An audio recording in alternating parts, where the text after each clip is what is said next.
Good morning student. आज हम parts of sentence का सेकंड पार्ट पढ़ेंगे, जिसमें हम पढ़ेंगे parts of predicate. Predicate is the part of sentence which tells us what subject is, what subject does. Predicate sentence का वो part है जो हमें दो चीजें बताता है। पहला व्हाट सब्जेक्ट इज, सब्जेक्ट क्या है, और व्हाट सब्जेक्ट डज, और सब्जेक्ट क्या कर रहा है। प्रेडिकेट के तीन पार्ट्स होंगे, पहला वर्ब, दूसरा ऑब्जेक्ट, तीसरा कॉम्प्लीमेंट।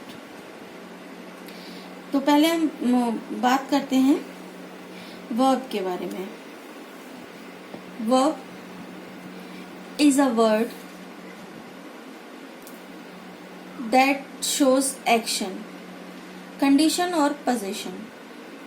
वर्ब हमें ये बताती है कि सेंटेंस में क्या एक्शन हो रहा है, क्या कंडीशन है, या पोजीशन बताती है। वर्ब के वैसे तो कई सारे टाइप्स होते हैं जो हमने लास्ट वर्ब चैप्टर में पढ़ा था, पर यहाँ मेनली 2 के बारे में बात करेंगे, हेल्पिंग वर्ब और main verb. Helping verb for example is, am, are, was, were, can, could, etc. Main verb play, eat, dance, sleep, go, jump, etc. For example, I have a car. यहाँ position show हो रहा है, car किसकी है, मेरी है, I have a car. Next, the baby sleeps. Baby क्या कर रहा है, बेबी सोता है। एक और एग्जाम्पल देखेंगे, I am going to school. यहाँ पे मेन वर्ब और हेल्पिंग वर्ब दोनों का यूज हो रहा है। I am, am helping verb और गोइंग मेन वर्ब।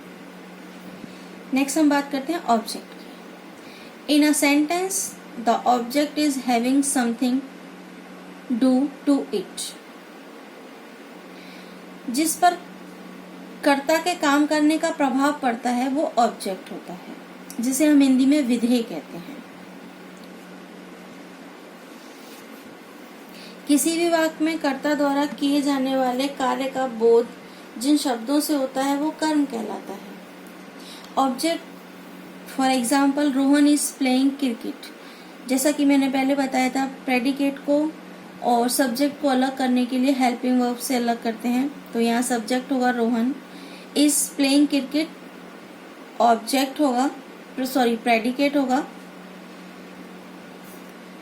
यहाँ बात करते हैं ऑब्जेक्ट की, तो ऑब्जेक्ट होंगे दो प्रकार के होंगे, डायरेक्ट और इनडायरेक्ट। डायरेक्ट ऑब्जेक्ट में नॉन लिविंग थिंग आएंगी और इनडायरेक्ट ऑब्जेक्ट लिविंग थिंग होगा। For example, my teacher teaches me English. Object क्या है यहाँ पर, सब्जेक्ट क्या है, माई टीचर, वर्ब है टीचेस, और इसके बाद क्या, मी इंग्लिश, ऑब्जेक्ट है मी जो कि लिविंग है, ये डायरेक्ट ऑब्जेक्ट होगा। इंग्लिश जो कि नॉन लिविंग है वो इनडायरेक्ट ऑब्जेक्ट होगा। एक और एग्जांपल देखते हैं, फादर गिव मी अ पेन। पेन जो कि नॉन लिविंग थिंग है वो डायरेक्ट ऑब्जेक्ट है और मी इनडायरेक्ट ऑब्जेक्ट है। नेक्स्ट हम बात करते हैं complement. In grammar a complement is a word, phrase और clause that is necessary to complete the meaning of a given expressions.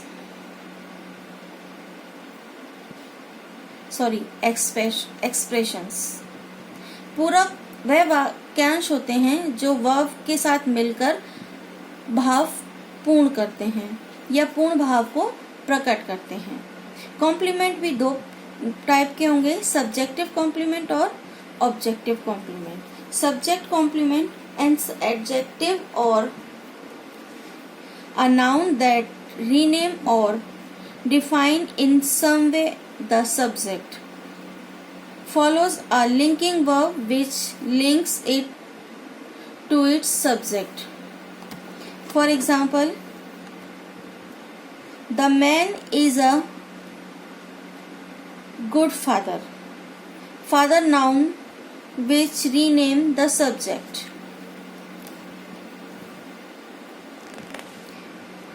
एक और एग्जाम्पल देखेंगे, the driver seems tired. Tired किसके कॉम्प्लीमेंट किसके लिए यूज किया जा रहा है? सब्जेक्ट के लिए, ड्राइवर के लिए. तो ये सब्जेक्टिव कॉम्प्लीमेंट है. नेक्स्ट हम बात करेंगे object complement. An objective, a noun or a phrase that rename or defines in some way the object of the transitive verb, not the subject. किसी भी वाक्य में ऑब्जेक्ट के बारे में कुछ बताया जाए, वही ऑब्जेक्ट कॉम्प्लीमेंट होता है. For example, I found the guard sleeping in the barn. Guard को कैसा पाया गया है? स्लीपिंग. तो किसके बारे में बताया जा रहा है? गार्ड के बारे में बताया जा रहा है. आई सब्जेक्ट है, सब्जेक्ट के बारे में नहीं, गार्ड के बारे में बताया जा रहा है. कॉम्प्लीमेंट किसको पूरा कर रहा है? गार्ड को. तो गार्ड यहाँ पर क्या है? ऑब्जेक्ट. तो ये ऑब्जेक्टिव कॉम्प्लीमेंट है. एक और एग्जांपल देखते हैं, आई found the guard sleeping. Guard के बारे में बताया जा रहा है. कौन सो रहा है? गार्ड सो रहा है. ऑब्जेक्ट गार्ड और इसको कॉम्प्लीमेंट कौन कर रहा है? स्लीपिंग. तो ये ऑब्जेक्टिव कॉम्प्लीमेंट. तो आज का हमारा वीडियो यहीं तक था. Thank you.